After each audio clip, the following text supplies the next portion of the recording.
আজকে আমি বেরিয়ে গেছি 6 কোটি টাকার সাইকেল নিয়ে আমাদের রানাঘাট কলেজে যাব বলে। প্ল্যাটিনাম জুবলির অনুষ্ঠান চলছে বিগত 3 দিন ধরে, তো সময় হচ্ছিল না। তো আজকে একটু সময় বার করে চলেই যাচ্ছি। আমি একাই যাচ্ছি না, আমার সাথে এই দুটো বান্ধবী প্লাস দুটো বন্ধু, আরও একটা বান্ধবী ছিল। তো যাচ্ছি কলেজে। আর কলেজে পৌঁছে গিয়ে আমাদের ইউনিয়নের সামনে গিয়ে দাঁড়ালাম কিছুক্ষণ। দাঁড়ানোর পর চেয়ার নিয়ে বসেছিলাম, বসে সব দেখছিলাম, অনুষ্ঠান হচ্ছিল।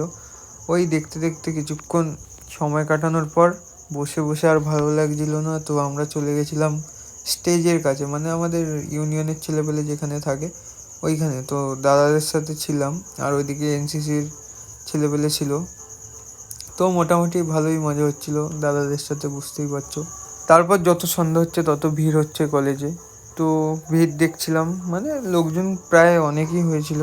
আর ওই যে আমাদের কলেজের 75 প্ল্যাটিনাম জুবলি অনুষ্ঠান হচ্ছে, 3 দিন ধরে হচ্ছে, তো আজকেই গেছিলাম। তো একটু তোমরা